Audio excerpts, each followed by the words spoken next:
My name is Ethan Miller. I'm 28 years old, and this happened in January, deep in the forest near Cold Lake, Alberta. I haven't told anyone the full story, mostly because no one would believe me. But maybe if I write it down, someone will understand what's out there. We went to photograph the northern lights. That's how it started. Just a simple trip with friends, or at least people I thought were my friends. There were 4 of us: me, Lena, Marcus, and Tom.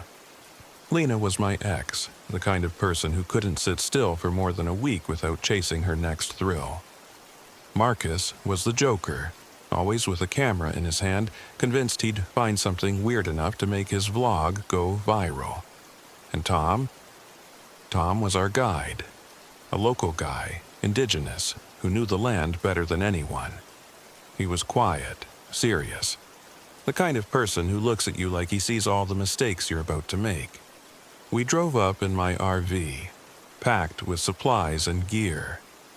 The first night, we set up camp near the frozen lake, the sky already starting to shimmer with green and purple. It should have been beautiful. It was beautiful. But even then, something felt off. The cold wasn't just cold, it was biting, like it was trying to get under your skin. And the forest, it was too quiet. Tom warned us before we even unpacked. "Don't wander off after dark," he said, his voice low and serious. "There are things in these woods that don't want to be disturbed." We laughed it off. I mean, who wouldn't? It sounded like the kind of story you tell to scare tourists. But Tom didn't laugh. That night, as the lights danced overhead, Marcus sent his drone up to get some aerial shots. It buzzed above us, blinking red and green, until it suddenly froze midair and crashed into the trees. We heard something then. Faint whispers, like voices on the wind. Lena swore she saw someone standing at the edge of the woods, just beyond the firelight. But when we shined our flashlights, there was nothing there. The next day, things got worse. Our GPS glitched out, the satellite phone wouldn't connect, and even my camera started acting up. Photos came out blurry, with strange shapes in the background, shadows that didn't belong. Tom grew more and more uneasy. He kept muttering under his breath something about the forest being awake. That night, Marcus disappeared. We were sitting around the fire when he spotted something. Lights deeper in the trees. "I'm gonna check it out," he said, grabbing his camera before we could stop him. We waited, calling his name, but he didn't come back. When we finally went looking, all we found was his shattered phone and a trail of blood leading into the woods.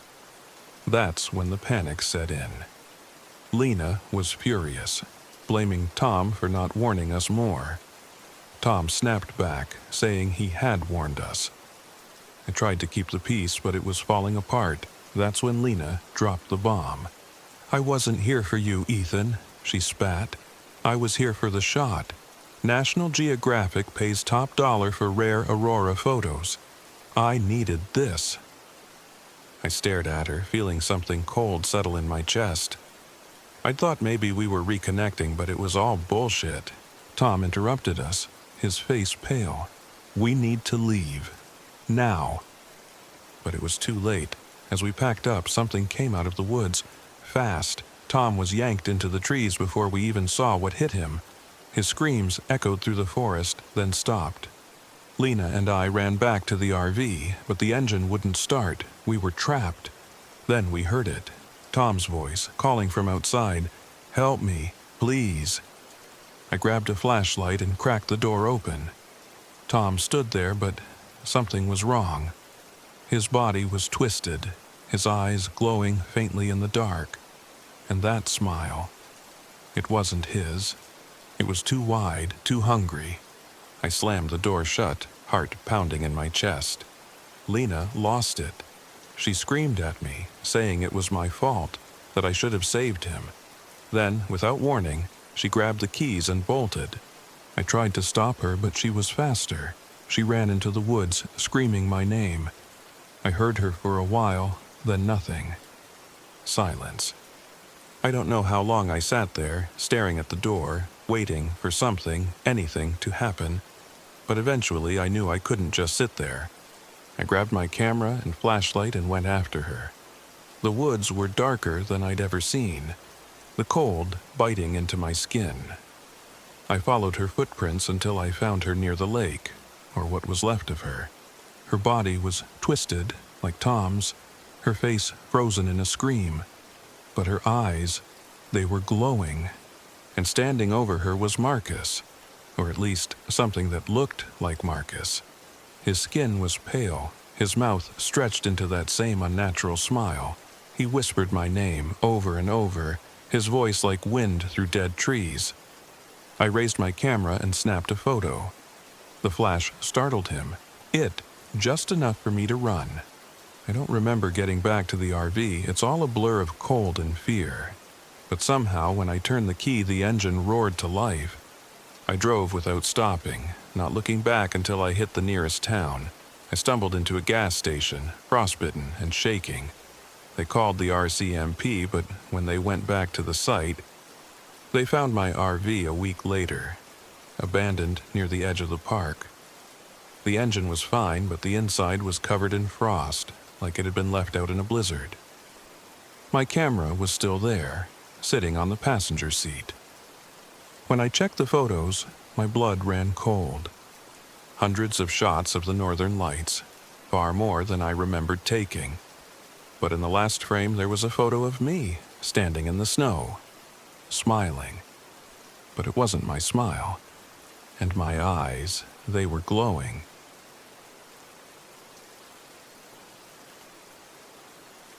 My name is Jake Morrison. I'm 32 years old, and I used to think there wasn't a trail I couldn't handle. This happened in the Chugat Mountains, somewhere along a forgotten path the locals call Devil's Pass. If you're reading this, it means I made it out. At least, what's left of me did. It started as a typical adventure. My best friend, Tom Reyes, and I loaded up my old RV, chasing that next thrill for our blog. We'd tackled some wild trails before, but Alaska was different. Remote. Unforgiving. Exactly what we thought would skyrocket our views. The story was simple. Hike a trail no one else dared to, document it, and come back heroes. We parked the RV at a lonely pull-off deep in the Chugat Mountains, the snow crunching under our boots as we prepped our gear. The air was razor-sharp, slicing into our lungs with every breath. "You sure about this, man?" Tom asked, glancing at the thick forest ahead. He adjusted the straps on his pack, which was already giving him trouble. "Come on, Tom, it's just snow and trees. We've done worse," I shot back with a grin, trying to mask the unease settling in my gut. I didn't want to admit it, but something about this place felt off. The first day went smooth. We followed an old, overgrown trail, laughing, snapping photos, and ignoring the creeping cold that sank deeper into our bones as the sun dipped behind the mountains. But by the second day, the weather turned. A blizzard rolled in without warning, swallowing the landscape whole. The wind howled like a living thing, and visibility dropped to nearly nothing. Our GPS glitched out, and when we tried the satellite phone, it was dead. Batteries were fine the night before, but now it wouldn't even flicker. "Did you forget to charge it?" Tom snapped, his voice sharp over the wind. "No, I checked it before we left," I barked back. We argued, the kind of stupid, heated exchange that happens when fear starts gnawing at the edges. But we pushed on, thinking we'd find our way back to the RV once the storm passed. We were wrong. By the third day, things got worse. Tom's pack strap snapped, forcing him to carry it awkwardly. Our camping stove refused to light, and we were down to cold granola bars and frozen jerky. The nights were the hardest. The cold felt alive, crawling into our tents, into our bones. But it wasn't just the cold.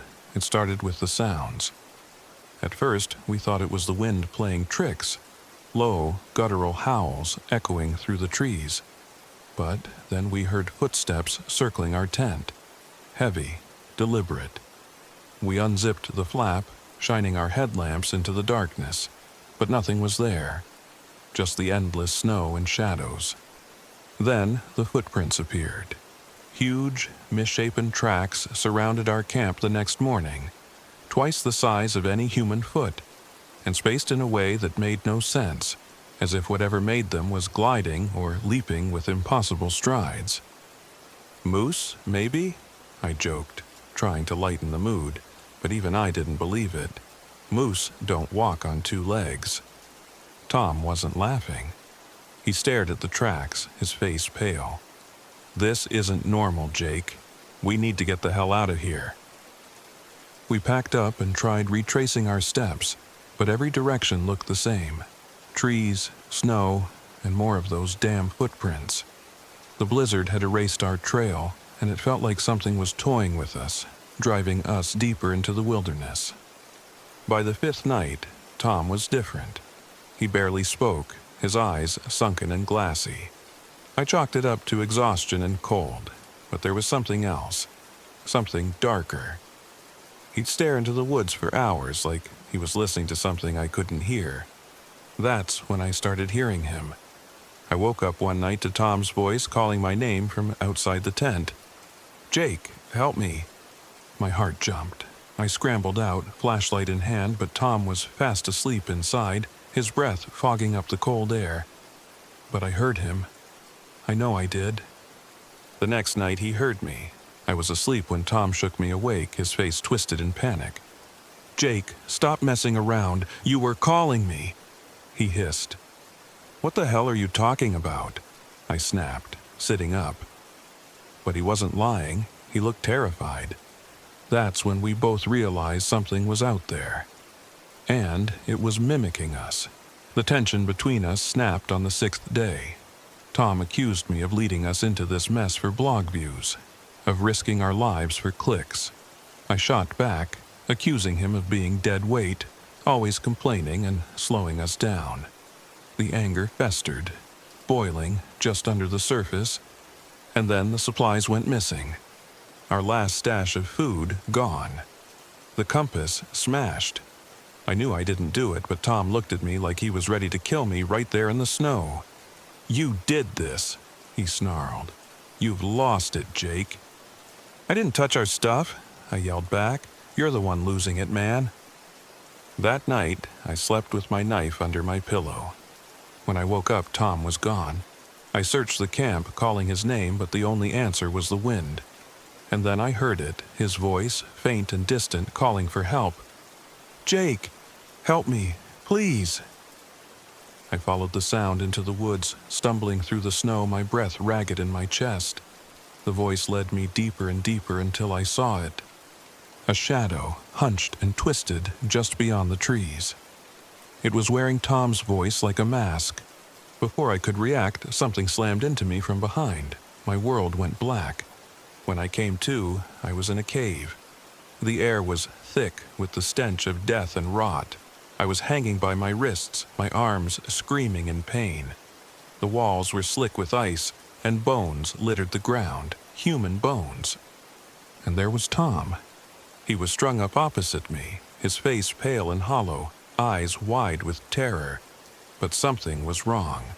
His mouth moved, whispering nonsense, and his skin was stretched too tight, like it didn't fit right anymore. That's when I saw it. The Wendigo, tall, gaunt, with skin like frostbitten leather stretched over sharp bones. Its eyes burned with a hunger that was ancient and endless. It didn't just eat flesh. It devoured sanity. It fed on us, not with teeth but with fear. Every time it approached, Tom would scream, and I'd feel something inside me break. I don't know how long we were there. Hours. Days. Time didn't matter. The cold was in my bones and I felt myself slipping away. But I wasn't ready to die. I waited until the Wendigo left to hunt. Using a jagged piece of bone, I sawed through the ropes until I collapsed to the ground. My hands were numb, but I crawled to Tom. Tom, we need to go, I whispered, shaking him. But Tom wasn't Tom anymore. He lunged at me, his teeth sinking into my shoulder. The Wendigo had infected him, turned him into something less than human.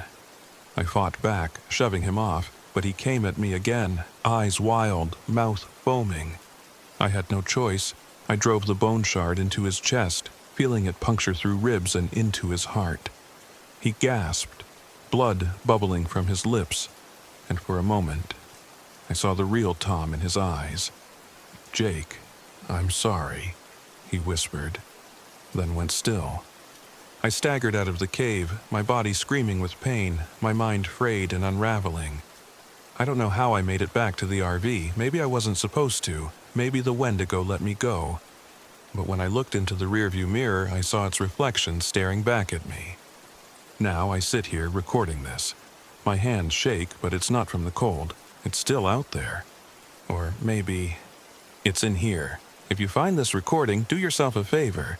Don't go looking for Devil's Pass.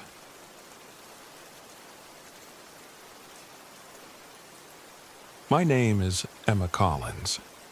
I'm 29 years old, and I used to think I understood loneliness. I was wrong. What happened to me near Dead Man's Lake, Alaska, showed me what real isolation feels like. The kind that doesn't just gnaw at you from the outside, but digs in from within, hollowing you out until there's nothing left. I drove up there in my RV, chasing a story, or maybe running from one. After my breakup with Luke, I needed space, needed to prove that I could survive on my own. The magazine gig was just an excuse. Capture the untouched beauty of Alaska's wilderness, they said. But Dead Man's Lake wasn't just untouched, it was cursed. I arrived on a gray afternoon, the sky a flat sheet of steel, the kind that presses down on you, making it hard to breathe. The lake stretched out like a frozen mirror, ringed by black spruce trees, their needles sharp against the pale snow. There were no signs of life, no birds, no rustling wildlife, just silence. I parked the RV near the water's edge, killed the engine, and stepped outside. The cold hit me like a slap, seeping through my gloves and boots, but I didn't care. I pulled out my camera, eager to get the shots before sunset. The first few days went by in a blur of routine. Wake up, shoot, eat, repeat. I managed to get some decent shots of the northern lights rippling across the night sky and the stark, frozen beauty of the landscape. But something felt off. It started small. My RV's heater began to stutter on the second night, coughing out lukewarm air no matter how many times I reset it. Then the radio went dead, followed by my phone, even though I'd charged everything fully. I told myself it was just the cold messing with the electronics. But deep down, I felt it. That creeping sensation of being watched. The first time I noticed the figure was on the fourth night.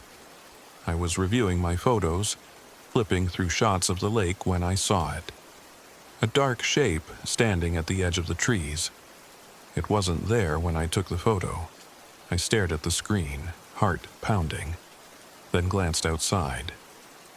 Nothing. Just the stillness of the snow and the trees. I convinced myself it was a shadow, maybe a trick of the light. But the next morning, when I stepped outside, I found footprints in the snow. They circled my RV, leading right up to the door. Large, boot-shaped prints, half melted and wrong somehow. Too long, the toes pointing in odd directions, like whoever, or whatever, made them wasn't walking right. I should have left then, packed up and driven away, but the RV wouldn't start. The engine sputtered and died, no matter how many times I tried. I was stranded. That night I heard the knocking. It was soft at first, like fingertips tapping against the metal of the RV. I froze, listening. It came again, louder this time, from the back window. My breath caught in my throat. I grabbed the flashlight and crept toward the window, heart hammering in my chest. Nothing. Just darkness. I tried to sleep, but the knocking came back, relentless, moving from window to window like whatever was out there was searching for a way in. The next day I found the journal. It was half buried in the snow near the lake, its leather cover cracked and brittle with age. I shouldn't have opened it, but curiosity got the better of me. The handwriting was cramped and shaky, the ink smudged by time and moisture. October 12, 1898. They betrayed me, took my claim, my gold, left me to die out here. But I won't rest, not until they pay. Anyone who comes here will pay. My stomach twisted. I closed the journal and stuffed it into my bag, trying to shake off the unease. But that night the voices started. At first, it was Luke's voice, soft and familiar, calling my name from outside. "Emma, come out. I'm here." I bolted upright, my heart leaping into my throat. It couldn't be him. He was back in Seattle, probably not even thinking about me. But the voice sounded so real. I crept to the door, pressing my ear against it. Silence. Then, just as I started to back away, the voice returned. But this time it wasn't comforting. It was a low, guttural whisper, full of venom. "You're going to die here, Emma!" I stumbled back, slamming into the kitchenette, my breath coming in ragged gasps. I didn't sleep that night. I just sat there, clutching my flashlight, staring at the door, waiting. The next morning, I found scratches on the RV's door. Deep, jagged gouges that hadn't been there the night before. My hands trembled as I traced them, the metal cold beneath my fingertips. I had to get out. I tried the engine again, praying for a miracle. Nothing. The silence inside the RV felt suffocating, pressing down on me like the weight of the frozen lake itself. That evening, I heard the voices inside the RV. They whispered from the corners, from behind the cabinets, under the floorboards. Voices I recognized. My mother's, Luke's, even my own, twisted and mocking. "You'll never leave. You deserve this. You stole from us." I clamped my hands over my ears, rocking back and forth, trying to drown them out. But they just got louder, filling every inch of the space until I felt like I was going to explode. Then the door swung open. I stared, frozen in place as a figure stepped inside. It looked like a man, but his skin was pale and rotting, his eyes hollow black pits. His mouth stretched into a grotesque grin, and when he spoke, his voice was a chorus of all the whispers combined. "You're one of us now." I ran. I don't remember how I got out, only that the cold air burned my lungs as I sprinted toward the lake. The snow was deep, dragging at my legs, but I didn't stop. I could feel them behind me, hear their laughter echoing through the trees. I stumbled near the shoreline, my foot catching on something buried beneath the snow. I fell hard, my hands plunging into the icy crust. When I looked down, I saw them. Bones. Dozens of them, tangled together in a frozen mass of death. The journal. I yanked it from my bag with numb fingers, flipping to the last page. Burn it. Burn what they left behind, or join us forever. My hands shook as I tore out the pages, fumbling with the lighter from my pocket. The wind howled around me, trying to snuff out the tiny flame, but I shielded it with my body, feeding it page after page until the fire roared to life. The spirits screamed. The air around me pulsed with rage and despair, the shadows writhing like living things. But I didn't stop. I threw the whole journal into the flames, watching as the fire consumed it, the heat searing my face even in the freezing air. And then, silence. The shadows dissolved, the voices faded, and the oppressive weight lifted from my chest. I staggered back to the RV, half expecting it to still be dead. But when I turned the key, the engine roared to life. I didn't look back as I drove away. I couldn't. But when I finally made it back to civilization, back to warmth and light and people, I checked my camera one last time. In the final photo, standing at the edge of Dead Man's Lake, was me. But my eyes were hollow, my skin pale and rotting, and my mouth stretched into that same grotesque grin. And now, at night, when I close my eyes, I can still hear them whispering.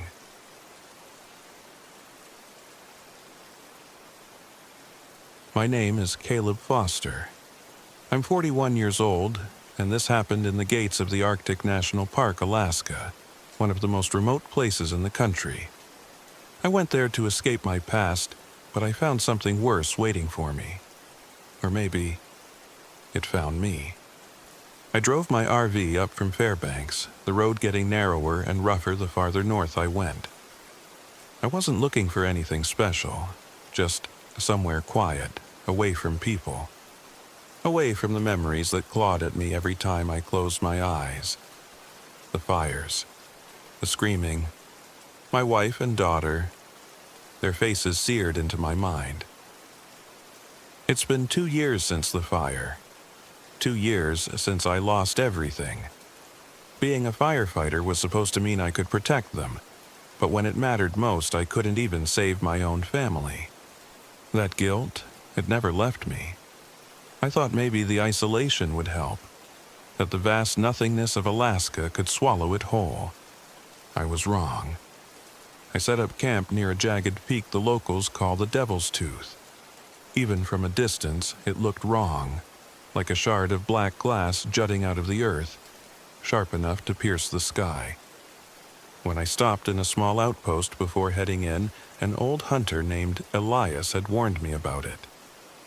"You don't want to be anywhere near that mountain," he said, his weathered face creased with something between fear and pity. "Things happen up there. Bad things. People don't come back the same, if they come back at all." I just nodded, thanked him for the gas, and left. I wasn't superstitious. I had real demons to deal with, ones I carried inside me. But the second I parked the RV near that mountain, I felt it. The air felt heavier, thicker somehow, like it was pressing down on me. I chalked it up to the altitude, or maybe the cold.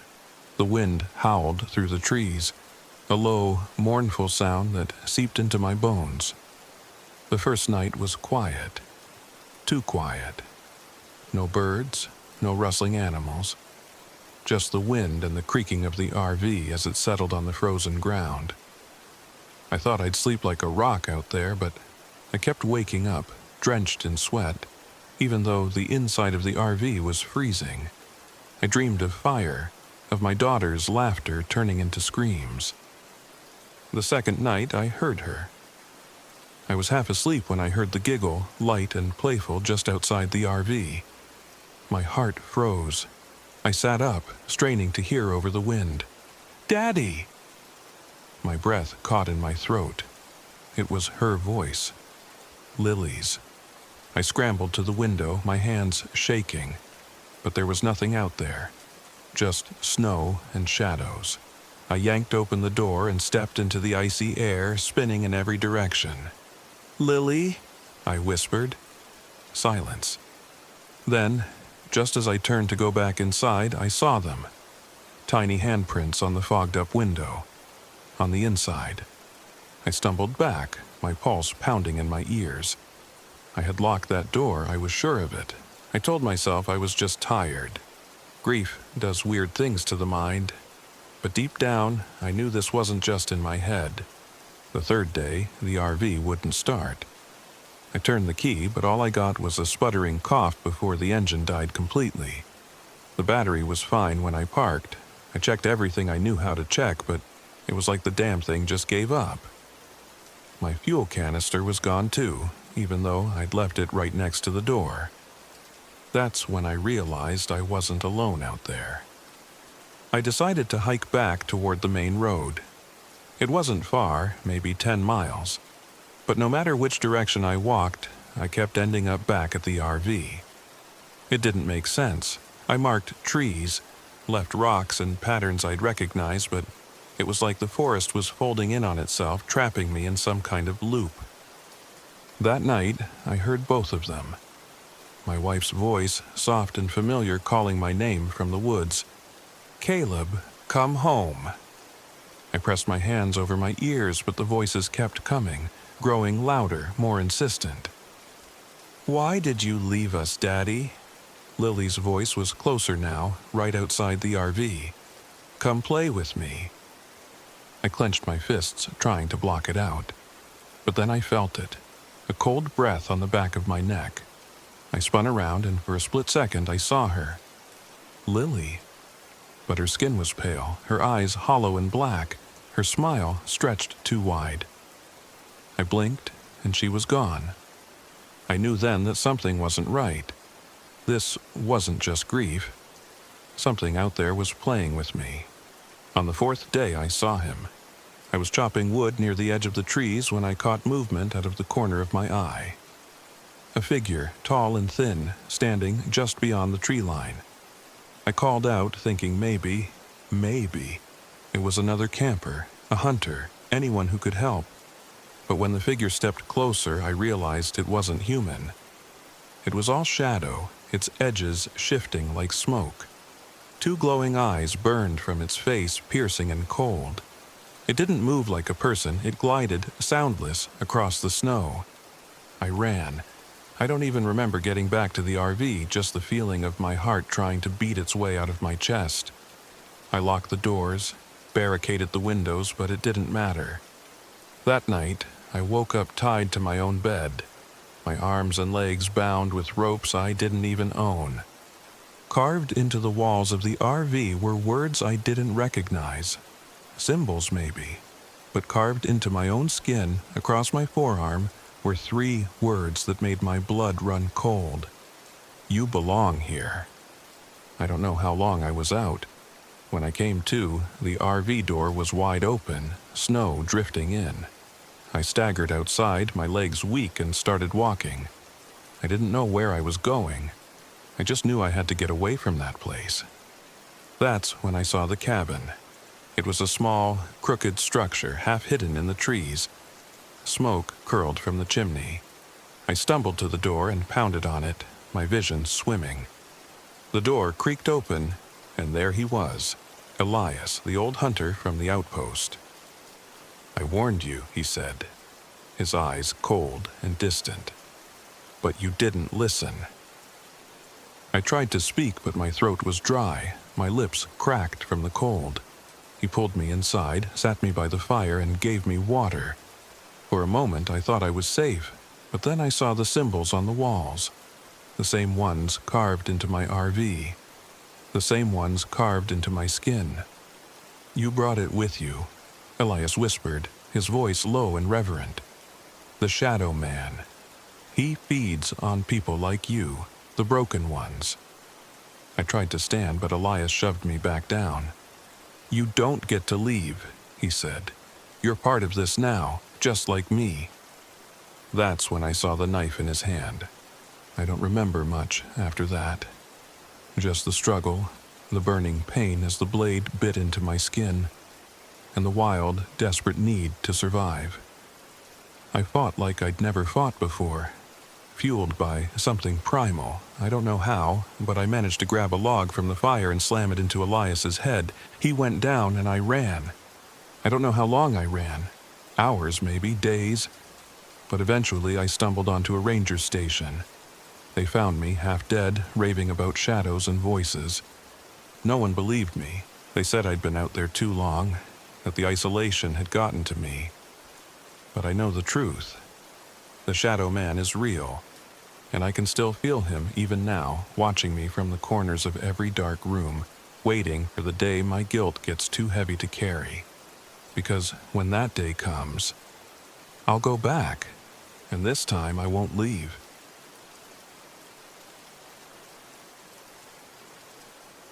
My name is Tom Reynolds.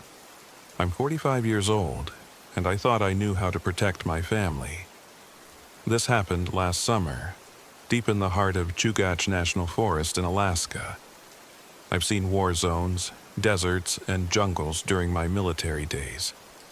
But nothing prepared me for the evil we faced out there.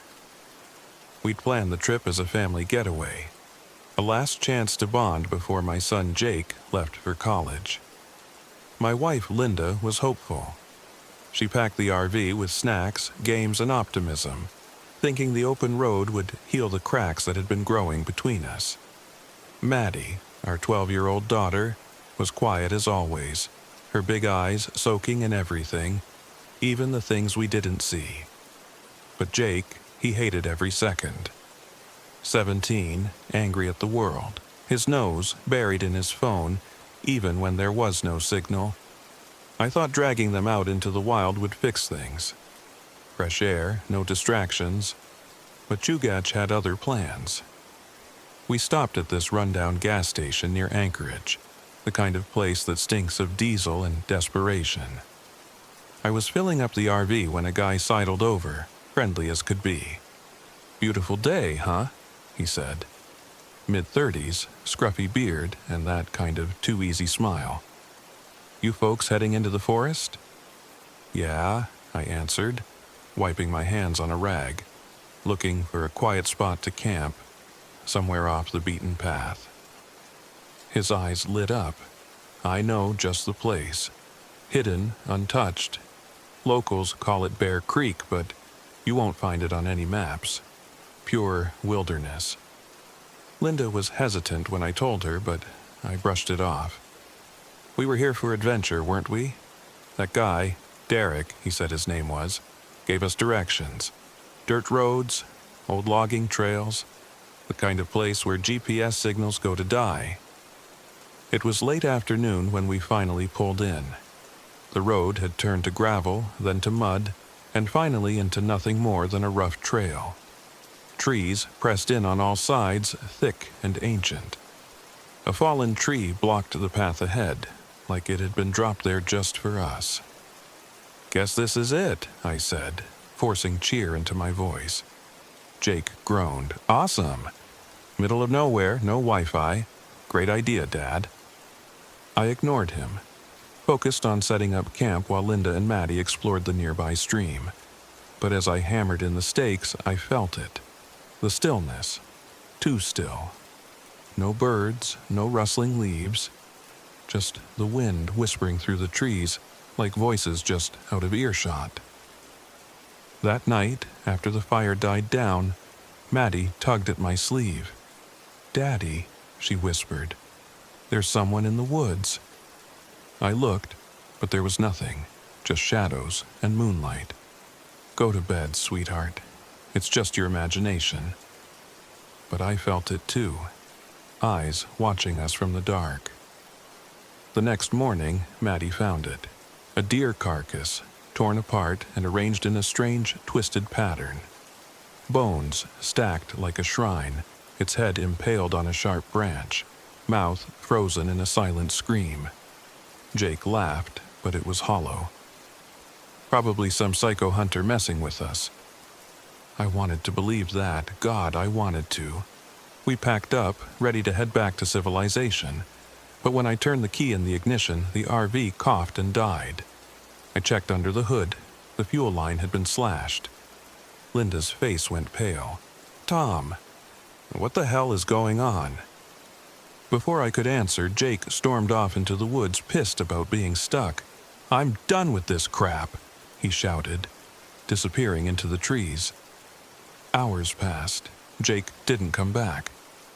Panic set in as the sun dipped below the horizon. We searched, calling his name, our voices echoing through the empty forest. Then Maddie found his jacket, torn, blood on the sleeve, but the tracks around it, they weren't human. Bare footprints, big and clawed, circling like predators. Linda broke down, sobbing. I held her, trying to stay strong, but inside, fear clawed at my gut. That's when Derek showed up. He stepped into the clearing like he owned it, that same too-easy smile plastered on his face. "Everything all right here?" he asked, like we were old friends. I didn't trust him anymore. The timing was too perfect. "Jake's missing," I said, my voice low. "You wouldn't know anything about that, would you?" Derek shrugged, stepping closer. "Kids wander off all the time out here. Dangerous woods, you know. That's when I saw it, his knife, glinting at his belt. And behind him, shadows moved between the trees. Figures emerging from the forest, gaunt and wild-eyed, wearing animal pelts and bone necklaces. "Run!" I shouted. But it was too late. They swarmed us, grabbing Linda and Maddie while Derek slammed me to the ground. His knife pressed against my throat as I struggled. "You wanted adventure, didn't you, Tom?" He hissed in my ear. "Welcome to Chugat." They dragged us through the woods, deeper and deeper until we reached a cave, hidden beneath tangled roots and moss-covered rocks. The air was thick with rot and decay. They threw us into a pit, cold, dark, and wet. That's where we found Jake. His leg was twisted, broken, his face pale and bloodied. "They're gonna kill us," he whispered, eyes wide with terror. One by one. Linda sobbed, clutching Maddie, while I fought against the ropes cutting into my wrists. But Maddie just stared at the cave walls, her eyes glazed over like she was listening to something only she could hear. "They're coming," she whispered, "but the forest is angry. It wants them gone." That night, they took Linda. I screamed, begged, but they dragged her out of the pit, her cries echoing through the cave. When they brought her back, she was barely conscious, her face bruised and bloodied. Derek leaned over the pit, grinning down at me. "How's that for bonding, Tom?" I wanted to kill him. I wanted to tear his throat out with my bare hands. But Maddie saved us. She whispered to me, guiding my hands to a loose rock in the pit wall. It took hours, but I loosened it, enough to slip free. We pulled Jake out, his face contorted with pain, but he nodded. "I'll slow them down," he whispered. "Get Mom and Maddie out of here." "No," I choked out. "We leave together." But he shook his head. "Go, Dad, please." I didn't want to, but we had no choice. We crept through the caves, the walls closing in like they wanted to swallow us whole. The cultists were chanting, their voices rising in a frenzy. We made it to the surface, the cold night air burning our lungs. But Derek was waiting. He lunged at me, his knife slashing. We fought, rolling through the dirt until I grabbed a rock and smashed it into his skull, again and again, until his face was nothing but blood and bone. We ran, through the trees, over roots and rocks, until we saw it. A ranger station, a light flickering in the window. We burst inside, screaming for help. The ranger called for backup, his radio crackling. But then I saw it. Around his neck, a necklace made of bone. The last thing I remember is Maddie's voice whispering in the dark. "They're everywhere, Daddy. We'll never get out." And I think she was right. Because some places don't let you leave. Not alive anyway.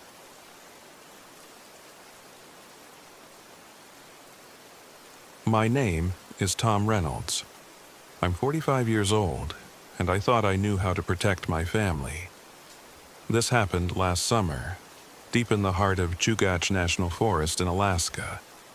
I've seen war zones, deserts, and jungles during my military days, but nothing prepared me for the evil we faced out there.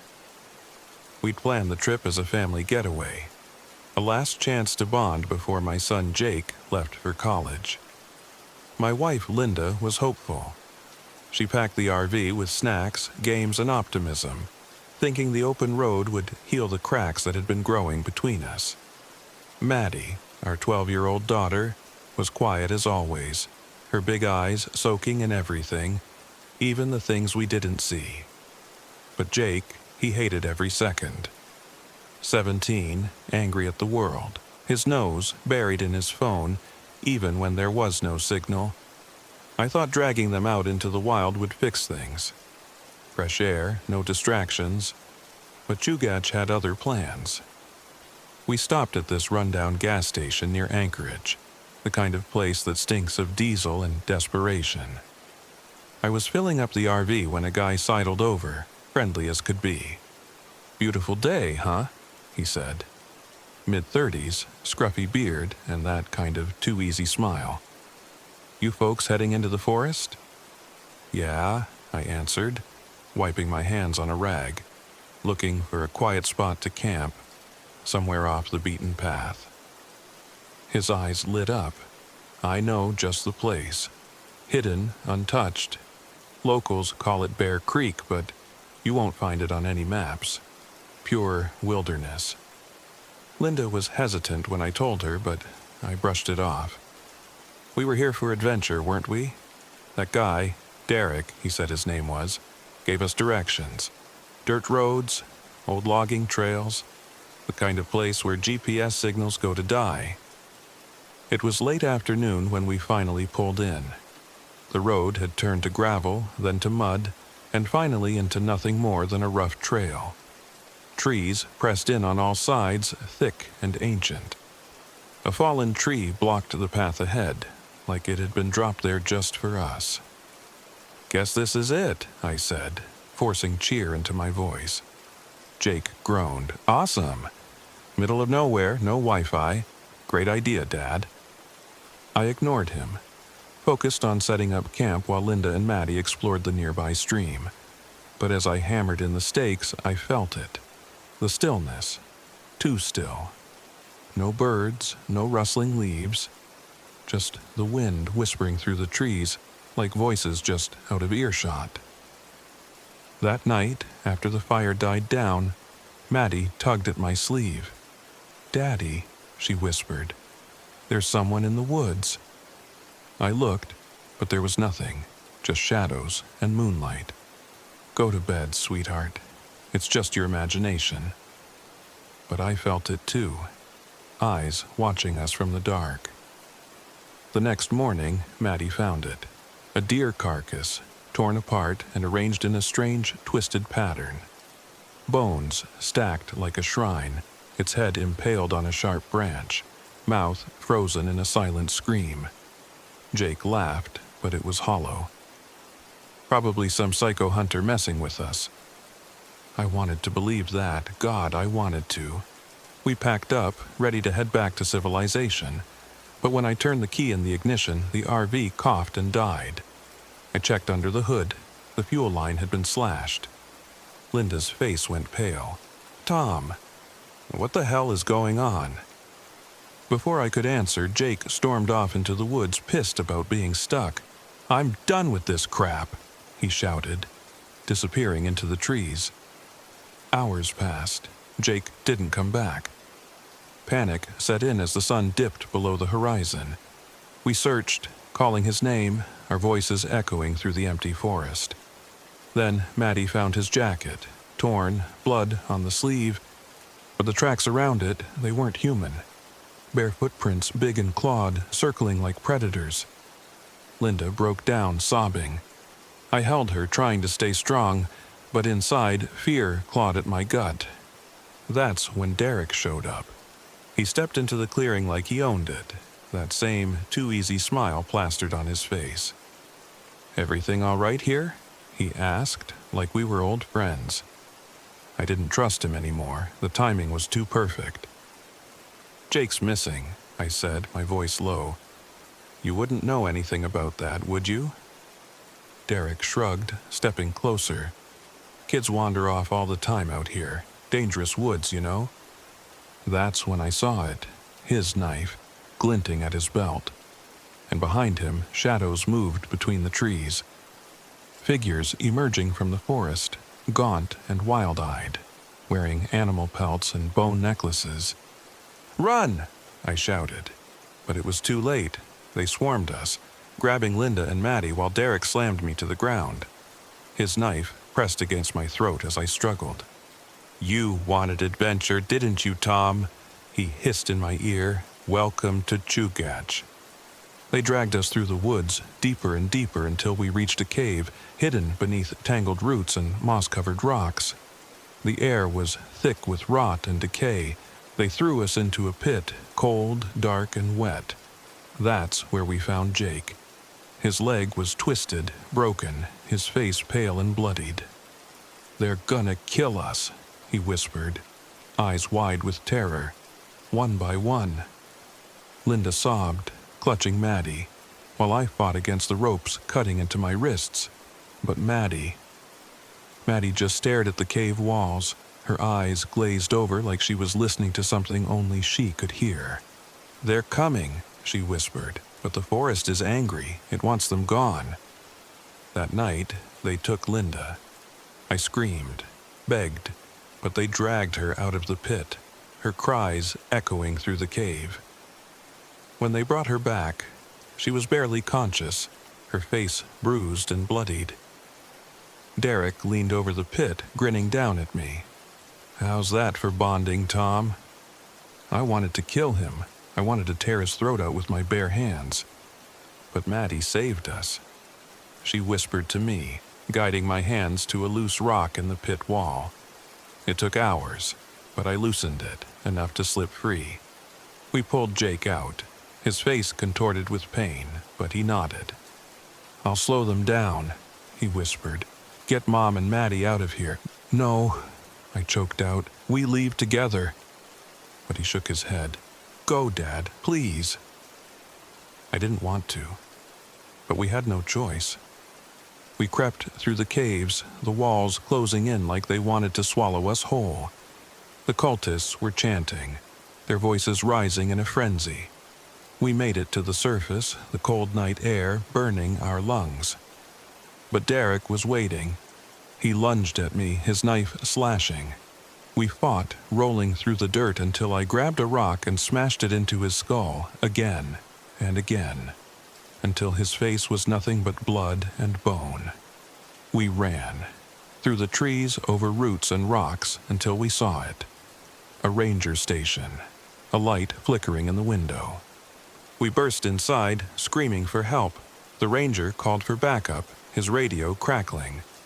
But then I saw it. Around his neck, a necklace made of bone. The last thing I remember is Maddie's voice whispering in the dark. "They're everywhere, Daddy. We'll never get out." And I think she was right, because some places don't let you leave. Not alive anyway.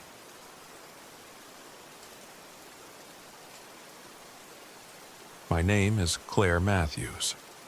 I'm 34 years old, and I've traveled to some of the most isolated places on Earth for my photography. But nothing I've ever seen prepared me for what happened in Nome, Alaska last winter. I don't know if anyone will believe this, but I need to tell it. I need to get it out of my head before it takes over completely. I was there for work, mostly. After my last magazine feature flopped, I needed something big, something breathtaking. The aurora borealis over the Bering Sea, captured from the untouched Alaskan tundra, seemed perfect. Plus, I needed to get away. My ex had just moved out, and every corner of my apartment in Seattle felt like a graveyard of what we'd had. So I loaded up my old RV, grabbed my camera gear, and hit the road. Nome was smaller than I expected. A windswept, frozen speck at the edge of the world. The kind of place where people don't ask why you're there because they assume it's none of their business. I liked that. I parked the RV just outside of town near an old mining site I'd read about online. It was perfect. Flat ground, clear skies, and far enough from the town's lights to get clean shots of the aurora. I set up my camera on a tripod, wrapped myself in layers, and waited for the show. The northern lights didn't disappoint. They rippled across the sky in waves of green and purple, like God's own brushstrokes. I clicked away, losing myself in the rhythm of the shutter. But after a while, I noticed something strange. There were shapes, small, flickering movements beneath the lights. At first, I thought it was just my eyes playing tricks, but when I zoomed in, the camera caught it too, quick, darting motions that didn't match the natural flow of the aurora. And then the camera died. Fully charged battery, brand new memory card, and the thing just shut off like someone had yanked the plug. I cursed, packed up, and decided to call it a night. But when I climbed into the RV, something felt wrong. I checked my phone. Dead. The clock on the dash blinked, showing a time that didn't make sense. I'd been out there for hours, longer than I thought. I felt disoriented, like I'd just woken up from a nap I didn't remember taking. I told myself it was just fatigue. Long drives, cold air, it messes with your head. But deep down, I knew something wasn't right. The next morning, I drove into town for supplies. Nome felt even quieter in the daylight, like the whole town was holding its breath. At the general store, while grabbing coffee and batteries, I noticed a wall covered in missing person posters. Hikers, hunters, tourists, people like me. Their faces stared back, smiling in those hopeful, naive photos people take before they disappear. I felt a chill that had nothing to do with the weather. At the checkout, I asked the cashier about the posters. She just shrugged. People get lost out here all the time. Weather, accidents, it happens. But I wasn't buying it, not after last night. I left the store and nearly walked straight into a man leaning against my RV. He was in his 40s, maybe 50s, with a scruffy beard and wild eyes that darted around like he was expecting something to jump out of the shadows. "You shouldn't be here," he muttered. "Excuse me?" "This place, they're watching. The lights, they take people." He jabbed a finger toward the posters on the wall behind me. "You think they just wandered off?" I tried to step around him, but he grabbed my arm. "I've seen it. They came for me once. Got inside my head. You need to leave. Now." His grip was firm, his eyes desperate, but I yanked free. "Back off." I climbed into the RV, locked the doors, and drove off, heart pounding. But his words stuck with me. That night, I parked in the same spot. Maybe it was stubbornness, or maybe I wanted to prove to myself that I wasn't scared. I set up my camera again, but the sky was cloudy and the aurora didn't show. The wind howled across the tundra, rattling the RV like a giant's breath against a tin can. I crawled into bed and tried to sleep, but the tapping started around midnight. Soft, rhythmic tapping on the RV windows. I sat up, heart racing. I told myself it was just the wind, maybe a branch, but I knew better. There were no trees out here. I pulled back the curtain. Nothing. But when I looked down at the snow around the RV, my stomach dropped.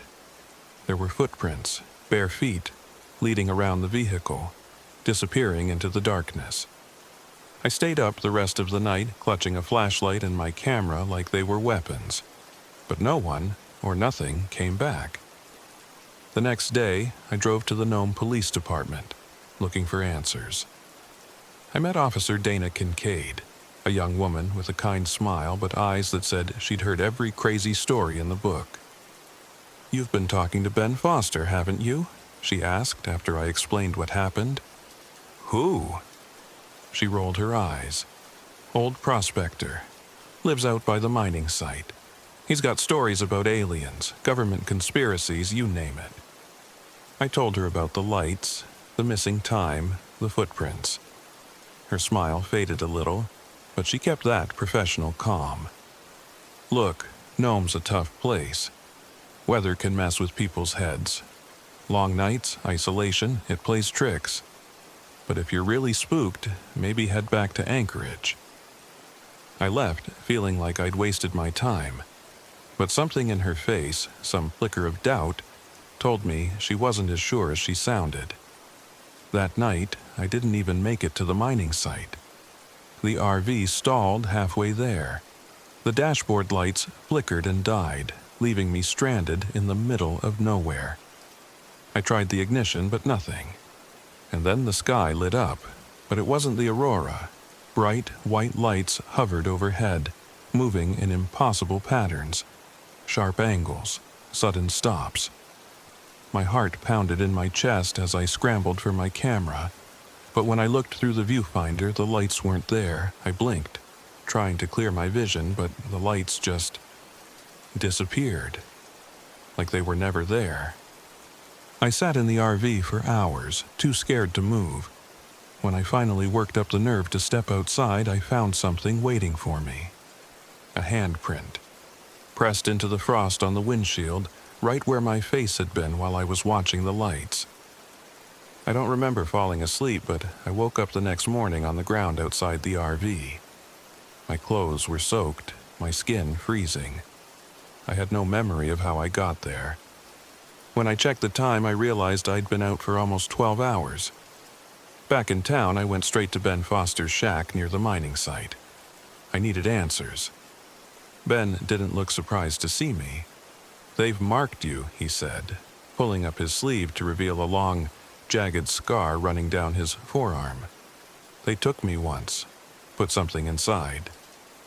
I didn't believe him, not really, but when he handed me a rusted pocket knife and told me to check my arm, I felt a cold dread settle in my gut. I rolled up my sleeve and saw it, a faint, glowing scar running along my bicep. I hadn't noticed it before, but now it pulsed with a dull, otherworldly light. I don't remember much after that. The days blurred together. I'd lose hours, sometimes entire nights, waking up in strange places around Nome with no idea how I got there. My camera would be filled with images I didn't remember taking. Blurry figures in the sky, shadows outside the RV, and once, a photo of myself sleeping in the RV, taken from outside the window. I tried to leave Nome, but every time I hit the road, the RV would break down. It was like they wouldn't let me go. The last time I tried, I saw Officer Kincaid at the gas station. I ran to her, desperate, but when I called her name, she just stared at me, like she'd never seen me before. I don't know how long it's been since then. The days and nights feel the same now. Sometimes I think I've left Nome, that I'm back in Seattle, safe in my apartment. But then I'll hear the tapping on the windows, or see the lights flickering outside, and I know they're still watching, and they're not done with me yet.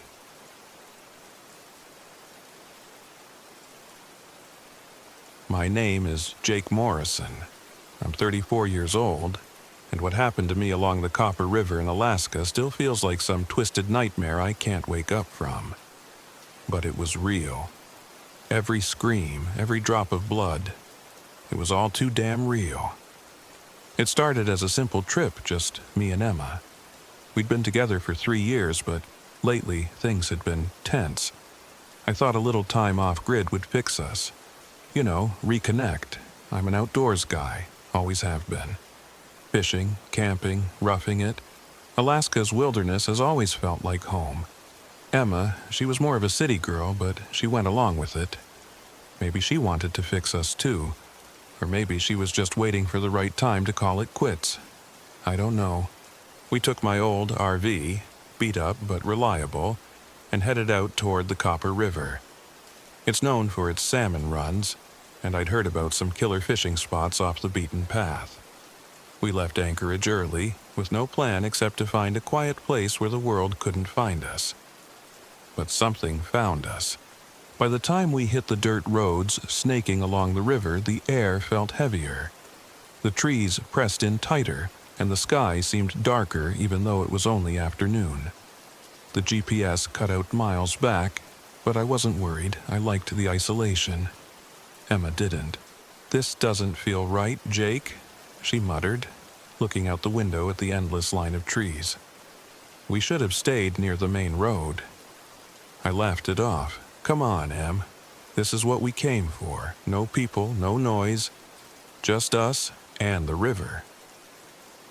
But when we stumbled on that village, God, that place still haunts me. It looked abandoned, but not in the way you'd expect. There were boats tied up, fishing nets half full, but no people. Fires smoldered in pits like someone had just walked away.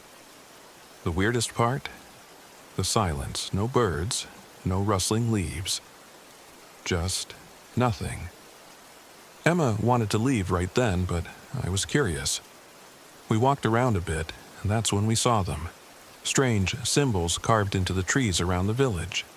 Circles, slashes, things I didn't recognize.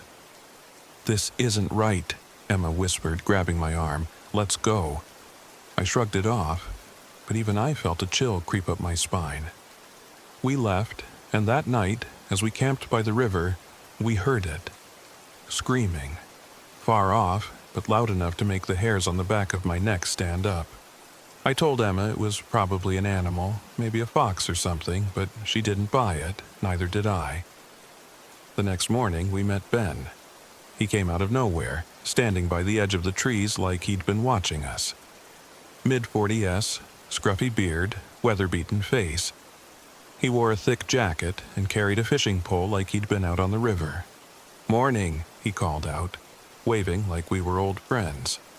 "Didn't expect to see anyone out here." I waved back, always the friendly type. Emma, though, stiffened beside me. "What brings you out here?" I asked. "Boat broke down a few miles upstream," he said, smiling like it was no big deal. "Figured I'd walk until I found someone who could give me a lift." Emma shot me a look, one that said, "Don't you dare," but I ignored it. "Hop in," I said. "We're heading that way anyway." Ben smiled wider. "Appreciate it." We loaded up and drove deeper into the woods. Emma sat stiffly in the passenger seat, staring out the window while Ben chatted like we were old buddies. He told us about the area, throwing in stories about people going missing over the years. "Old legends," he chuckled. "Cannibals, spirits, all that nonsense. Locals loved their ghost stories." But the way he said it, it didn't feel like a joke. A couple of hours in, the RV sputtered. I frowned, pulling over to check under the hood. That's when I saw it. The fuel line was cut, clean through. The tires were slashed too. "What the hell?" I muttered. And then I felt it. Cold steel pressed against the back of my neck. "Don't move," Ben whispered. I froze. Emma gasped behind me. Ben forced us out of the RV at gunpoint, marching us into the woods. My mind raced. How the hell had I been so stupid? Emma had been right, and now we were screwed. We walked for miles, or at least it felt like miles, until we reached an old, rotting cabin. It looked abandoned from the outside, but inside it was something else entirely. There was a trapdoor in the floor, leading to a bunker beneath. Ben shoved us down there. It smelled like rot and rust. The walls were lined with hooks and chains, some still stained with old blood. I saw bones in the corner. Human bones. They separated us. I was tied to a chair, beaten until my vision blurred. They didn't ask questions. They just hurt me, like it was a game. I could hear Emma screaming somewhere nearby. It tore me apart more than the punches and cuts ever could. Hours, maybe days passed. Time didn't make sense down there. The pain blurred everything together. But one thing kept me going. Emma. I had to get to her. They tried to break her. I don't know exactly what they did, but I heard her sobbing through the walls. They told her I'd betrayed her, that I'd cut a deal to save myself. I don't know if she believed them. I wouldn't have blamed her if she did. But Emma's tougher than I ever gave her credit for. One night, or maybe it was day, she came for me. I was barely conscious, but I remember her face, pale and fierce in the dim light. She'd managed to escape her cell, found something sharp, and took out the guard watching over me. "Jake," she whispered, shaking me awake. "We have to go, now." I don't know how I stood up. My leg was busted, ribs cracked, but adrenaline's a hell of a drug. We stumbled through the tunnels, trying to stay quiet, but it was impossible. My breathing was ragged, and Emma practically dragged me. We made it out of the cabin, but they were right behind us. The forest was a maze of shadows and cold. Every branch felt like claws pulling us back. We ran. God, we ran until my lungs burned. Then we saw it, a fishing lodge in the distance, lights glowing like a beacon. We burst inside, begging for help. The people there, an old man and a woman, looked shocked at first. They wrapped blankets around us, gave us water. I thought we were safe. But when I saw the woman smile, that same cold smile Ben had, I knew we were still in hell. They grabbed Emma, dragging her away while I screamed, helpless. My body gave out. I blacked out thinking I'd lost her forever. But fate's funny like that. When I woke up, something inside me snapped. Pain didn't matter anymore. I found a flare gun in the lodge. Don't ask me how I got it, but I did. I followed the screams back to the cabin, heart pounding like a war drum. I set the whole damn place on fire. The flames roared, lighting up the night as the cult scrambled. In the chaos, I found Emma. She'd been beaten, bloodied, but her eyes, God, her eyes were still fierce. She grabbed a shard of metal from the floor and stabbed Ben in the throat. We didn't stop. We ran to the river, half dead, and let the current take us. I don't remember much after that. A fishing boat found us miles downstream. We survived, barely. I lost my leg from the injuries. Emma, she's got scars that'll never heal, inside and out. But we're alive. The police never found the cult. The locals claimed that they didn't know anything. Maybe they were in on it. Maybe the cult's still out there, waiting for the next idiots to stumble in. But the worst part? A few months after we got back to Anchorage, Emma got a package. No return address. Inside was a photo of us, taken during the trip from the edge of the trees. There was a note, too. See you soon.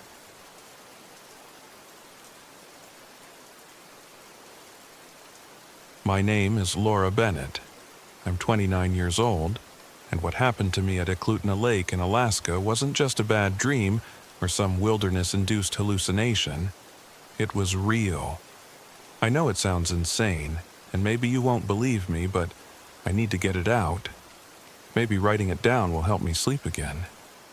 I'd just been laid off from my marketing job in Seattle, a job I hated, but losing it still stung. Instead of wallowing, I decided to do something bold. I bought an old RV off Craigslist, packed up my camera gear, and set out for Alaska. The plan was simple: explore, document my journey, and finally launch the travel blog I'd been dreaming about for years. When I reached Eklutna Lake, it felt perfect. The tourist season was over, and the first dusting of snow had blanketed the mountains. The lake was a sheet of glass, reflecting the jagged peaks and dense forests that surrounded it. It was peaceful, almost too peaceful. I parked the RV at a secluded spot by the water, eager to photograph the sunrise the next morning. Nearby, I knew, was Eklutna Village, home to the famous spirit houses. Tiny, colorful structures built over graves, blending Russian Orthodox and native Denali traditions. I'd planned to visit them later, maybe write a post about local customs and folklore. That first night, as I was editing photos, I heard it. Children laughing. At first, I thought it was just the wind playing tricks on me, but the sound was too distinct. High-pitched giggles, echoing from the woods behind my RV. I peered out the window, expecting to see campers I hadn't noticed earlier, but the campsite was empty. The only movement came from the trees swaying gently in the wind. I shook it off.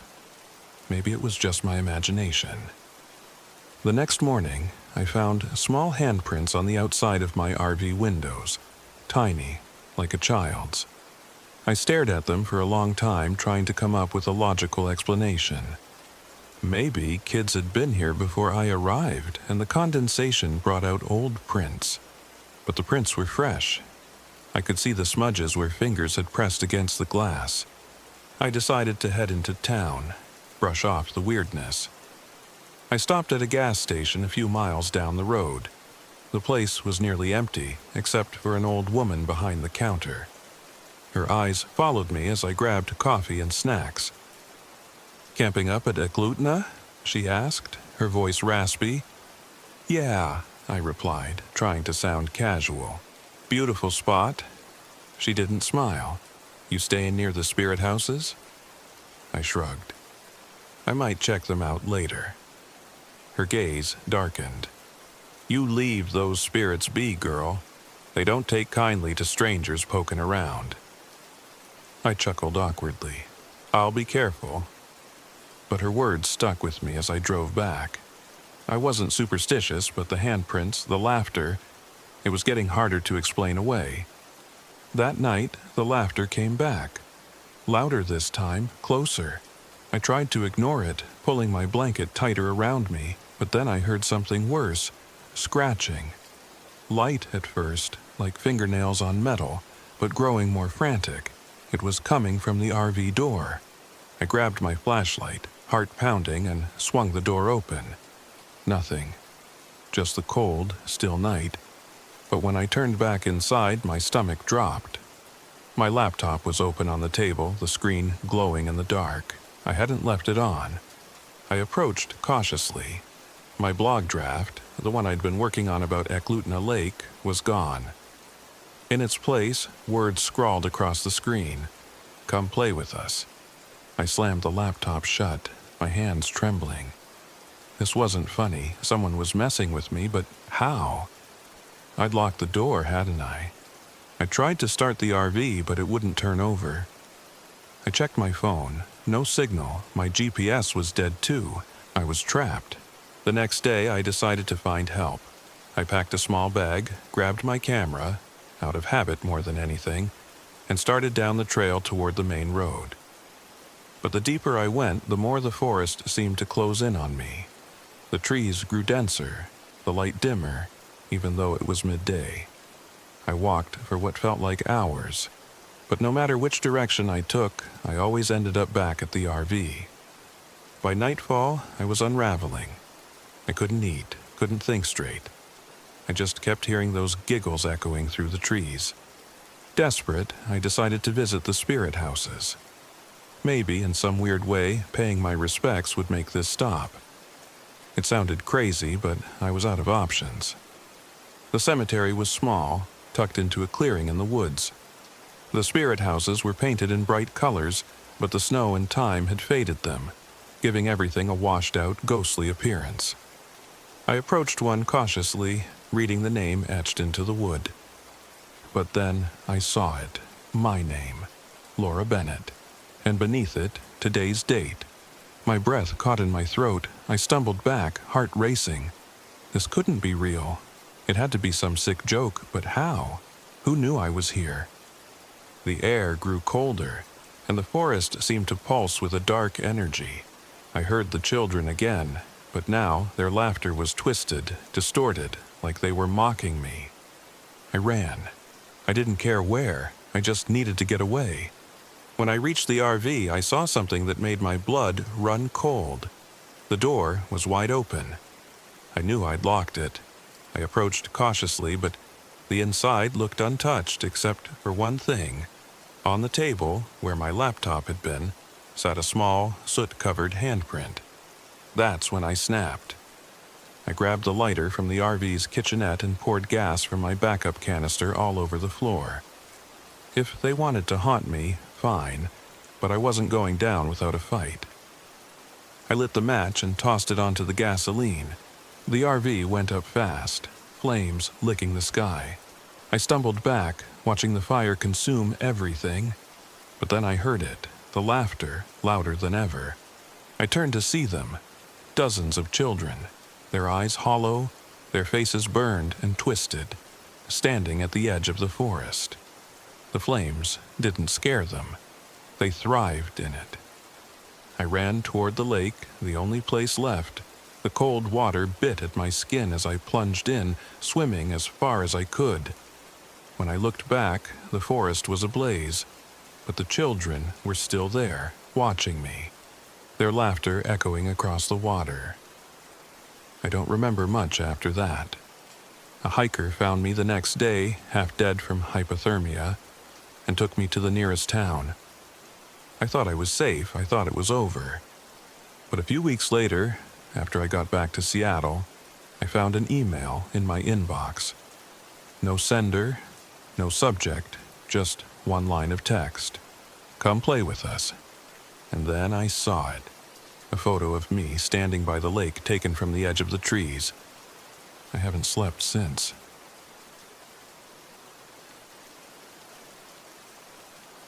My name is Tom Grady. I'm 42 years old, and I've been a trucker in Alaska for over 15 years. I've seen my fair share of weird shit on the road, but nothing comes close to what happened to me on Denali Highway. I don't expect you to believe me.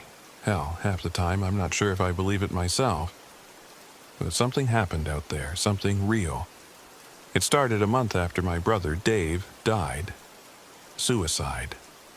I won't get into the details, but let's just say I didn't see it coming. Maybe I should have. We were close growing up, but life got in the way. I was always on the road, and he had his own demons. The guilt of not being there ate at me like rust on a rig. So, I packed up my old RV and hit the Denali Highway. It's 135 miles of mostly gravel, cutting through some of the most isolated parts of Alaska. I'd driven it a couple times hauling loads, but never alone, never like this. I thought the solitude would help clear my head. Turns out solitude isn't always your friend. The first couple of days were uneventful. Just me, my dog Buddy, a scrappy mutt with more attitude than brains, and the endless Alaskan wilderness. The sky stretched out forever, and the mountains loomed like silent guardians. It was beautiful in that rugged, unforgiving way. But on the third night, things started to feel off. I was parked at a pull-off near the McLaren River, the closest thing to civilization for miles. The air was cold, biting, but I liked it that way. I'd built a small fire, cooked up some canned chili, and was settling in for the night when I heard it. A voice. At first, I thought it was the wind. But then it called my name. Tom. It was faint, like it was coming from deep in the woods. I froze, my spoon halfway to my mouth. Buddy perked up, ears twitching, his usual bravado replaced with something closer to fear. He let out a low growl, staring into the dark like he saw something I couldn't. I told myself it was just the wind playing tricks on me, but deep down, I knew better. The next morning, I found scratches on the inside of the RV windows. Long, jagged lines like someone, or something, had been trying to claw its way out. They weren't there the night before. I checked every inch of the RV for signs of an intruder, but there was nothing. No broken locks, no footprints in the frost. Just those scratches, spelling out something I couldn't quite make out. I should have left right then. But grief does funny things to your brain. I told myself I was just tired, that the isolation was messing with my head. So, I kept driving. A few hours down the road, I stopped at a tiny gas station, the kind that looks like it's been there since the dawn of time. The old man behind the counter had skin like leather and eyes that didn't miss a thing. "You're heading the wrong way," he said as I paid for gas and a stale cup of coffee. "Didn't know there was a right way," I joked, trying to keep it light. He didn't smile. "Not this time of year, folks go missing out there." I felt a chill crawl up my spine. "Missing?" He nodded, leaning in like he was about to share a secret. "It's the Wendigo. It feeds on people like you." I laughed, more out of nerves than amusement. People like me. People with grief, with guilt. It smells it on you, draws it in. You hear voices, don't you? My heart skipped a beat. I didn't answer. He just nodded, like that was confirmation enough. "Turn back while you still can." I didn't, because I'm stubborn, or maybe because part of me didn't care anymore. That night, the whispers came back, louder this time, closer. "Tom, it's me." It was Dave's voice. I swear to God it was his voice. Buddy barked like crazy, pacing the RV, his claws clicking against the metal floor. I sat there, frozen, staring at the door like it might burst open at any second. But it didn't. The next morning, Buddy was gone. I searched for hours, calling his name until my throat was raw. I found his tracks leading into the woods, but they stopped abruptly, like he'd just vanished into thin air. The only thing left was a trail of bloody paw prints. I felt something break inside me then. Buddy was the last living thing I had left. Losing him felt like losing Dave all over again. I stumbled back to the RV, ready to leave, but the engine wouldn't start. The gas gauge read full, but when I checked the tank, it was bone dry. My map was gone, and my GPS showed nothing but static. I was trapped. That's when I saw him. Dave. He was standing at the edge of the tree line, pale and gaunt, his eyes hollow. He lifted a hand, beckoning me. "Tom, come with me." I wanted to run, but my feet wouldn't move. My heart screamed that it wasn't real, but my head wasn't so sure. I followed. The woods swallowed me whole. The trees seemed to close in, their branches like skeletal fingers reaching for me. I walked for what felt like hours, but no matter how far I went, I always ended up back at the RV. It was like the forest was alive, toying with me. I don't know how many days passed like that. Time didn't mean anything anymore. I stopped eating, stopped caring. The hunger gnawed at me, a deep, insatiable craving that normal food couldn't satisfy. Then, one night, I found it. An old hunter's cabin, half collapsed and hidden among the trees. Inside it stank of rot and decay. But what caught my eye were the journals scattered across the floor. I picked one up, flipping through pages filled with frantic handwriting. The entries started normal, hunting logs, weather notes. But then they got darker. The writer talked about hearing voices, about something stalking him in the woods. The last entry was just a single sentence, scrawled in shaky letters. "It's inside me now." The page was stained with blood. That's when I realized the truth. The Wendigo wasn't just hunting me, it was trying to possess me. It fed on my grief, my guilt over Dave's death, weakening me until I was nothing but an empty shell. I had to fight back. I stumbled out of the cabin, my mind barely clinging to sanity. I made my way back to the RV, my body running on fumes. I grabbed the last can of gas I had, drenched the RV, and set it on fire. The flames roared to life, lighting up the night like a beacon. And that's when I saw it. The Wendigo. It stood just beyond the firelight, a towering, skeletal figure with antlers like twisted branches. Its eyes glowed with a malevolent light, and its mouth stretched into an unnatural grin, filled with sharp, jagged teeth. But the worst part, it was wearing Dave's face, and it spoke in his voice, soft and coaxing. "Come with me, Tom. You don't have to be alone anymore." I almost gave in. God help me, I almost did. But then I heard it, a bark. "Buddy." His voice snapped me out of the Wendigo's trance. I turned and ran toward the sound, my heart pounding like a drum. I found him near the river, limping but alive. We didn't stop running until we hit the highway. A passing trucker found us the next day. I must have looked like hell, emaciated, wild-eyed, clutching Buddy's collar like a lifeline. They said I was lucky to be alive.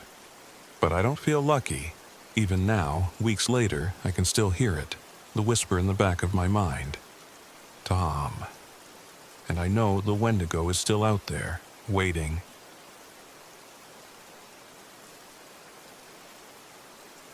My name is Ethan Blake. I'm 32 years old, and this happened last summer, deep in the wilderness of Copper River, Alaska. I don't know if anyone will believe me. Hell, I don't know if I believe it myself. But if you're thinking about heading out there, don't. I went with my best friend, Jake Holloway, and his younger sister, Ava. Jake and I had been tight since high school, but after he got out of the military, things changed. He had that 1,000-yard stare, you know? The kind that says he's seen things he'll never talk about. Still, I convinced him to come. It'll be just like old times, I told him. He didn't believe me, but he came anyway. Ava tagged along because, well, she didn't trust me. She said she was there to keep Jake sane, but I always felt like she was watching me too closely. We were there to fish. I had this idea for a YouTube series, Off the Grid with Ethan Blake. It was supposed to be my big break. I wanted something wild, raw, something that would make people sit up and watch. Copper River was perfect, isolated, beautiful, and dangerous. But we didn't know how dangerous. The first day was normal enough. We drove the RV along this bumpy, half-forgotten dirt road until we found a spot right by the river. The air was crisp, the sky stretched wide, and the only sounds were the rush of water and the crunch of our boots on gravel. It felt like we were the last people on Earth. But that first night, things felt off.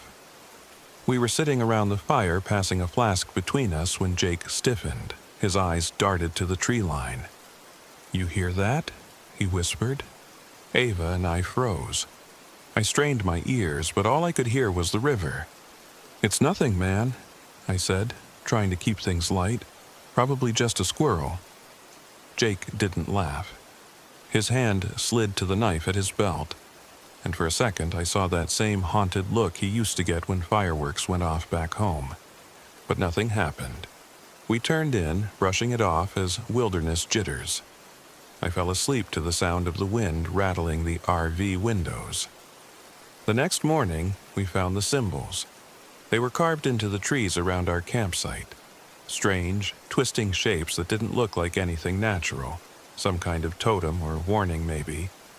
One of our fishing poles was snapped clean in half, and Jake's hunting knife was missing from the table where he'd left it.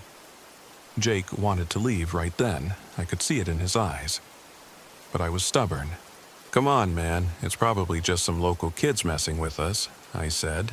"We've got footage to shoot." Ava shot me a look, but she didn't argue. I think she was curious too, or maybe she didn't want to admit she was scared. By the time we realized how wrong we were, it was too late. That afternoon, the RV wouldn't start. Ava swore up and down it was fine when we parked, but no matter what we tried, the engine just clicked and groaned like it was dying. Our radios were dead. Phones had no signal. We were cut off. Jake was tense, pacing like a caged animal. "We passed that cabin on the way in," he said, mile or two back. "We'll hike there, get help." We packed up, leaving the RV behind, and started down the dirt road. The woods felt tighter, like the trees were closing in. Every snap of a twig made my heart jump. But we didn't see anyone. Not at first. The cabin was worse than the RV. The door hung off its hinges, and inside the place looked like it had been abandoned for years. But the bloodstains on the floor were fresh. That's when Jake's military instincts kicked in. He grabbed Ava and me by the shoulders, his voice low and sharp. "We need to get the fuck out of here, now." We didn't argue. But when we stepped outside, they were waiting. I don't know how many of them there were. 6? 10?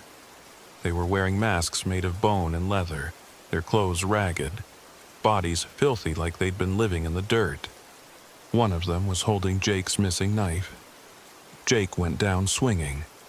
He got one of them good, right in the throat, but they swarmed him. I tried to fight, but someone smashed the butt of a rifle into my skull, and everything went black. When I woke up, I was in the cellar. It was dark, cold, and smelled like rotting meat. My wrists were tied above my head and my feet barely touched the ground. I could hear something dripping nearby, slow and steady, like water or blood. Then I heard Jake. He was screaming. Not just yelling, but screaming. This raw animal sound that made my stomach turn.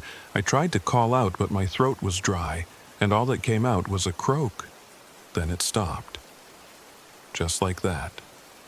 Silence. I don't know how long I hung there, hours maybe. My arms went numb, my head pounded, and every shadow in that room seemed to move. But eventually the door creaked open, and Ava stepped inside. She wasn't tied up. She wasn't hurt. She looked normal. calm. At first I thought she'd escaped. I whispered her name, begged her to untie me, but she just stared at me, her face unreadable. "They made me a deal," she said softly. "I helped them. They let me live." I couldn't believe it. I didn't want to believe it. But when she stepped closer, I saw it in her eyes. She wasn't scared. She wasn't even sorry. "You betrayed us," I whispered. "They would have killed me," she snapped. "It was you or me, Ethan, and I'm not dying out here." Then she left me there, in the dark, with the sounds of those things upstairs, laughing, eating. I knew what they were eating. Jake was gone, but I wasn't dead yet. Jake must have slipped his boot knife into my sock before they jumped us. I don't know how he did it, but I owe him my life. It took everything I had, but I managed to cut through the ropes. My arms were dead weight, but adrenaline kept me moving. I stumbled through the cellar, up the stairs, and into hell. The house was filled with bodies, some fresh, some old. Skulls lined the shelves, and chunks of flesh hung from hooks like meat in a butcher shop. I saw Jake's dog tags on the floor, covered in blood. I didn't look for him. I couldn't. I found a rusted hatchet by the door and ran, but they followed. The woods were a maze, and they knew every inch of it. I could hear them behind me, their whooping cries echoing through the trees. I don't know how long I ran, minutes, hours. It felt like forever. I stumbled into an old RV half buried in the dirt. Inside, the walls were smeared with blood, and the floor was littered with bones. But there was a map pinned to the wall, marked with trails and roads. One of them led to the river. If I could get to the river, I could escape. They caught up with me before I got there. Ava was leading them. She wasn't wearing her mask anymore. She didn't need it. The look in her eyes was colder than anything I'd seen in that cellar. "It's over, Ethan," she said, raising a knife. But Jake's knife was still in my hand. I don't remember much after that. Just the feel of the blade sliding into her chest, the shock on her face as she fell, and the blood on my hands. I ran again, bleeding, broken, half dead. I made it to the river, but I don't know what happened after that. Maybe I passed out. Maybe someone found me. All I know is I woke up in a hospital weeks later, miles from Copper River. They said I was lucky, but I don't feel lucky. I see Jake's face in my dreams. I hear Ava's voice in the dark. And sometimes, when the wind is just right, I swear I can still hear them. Out there in the woods, waiting.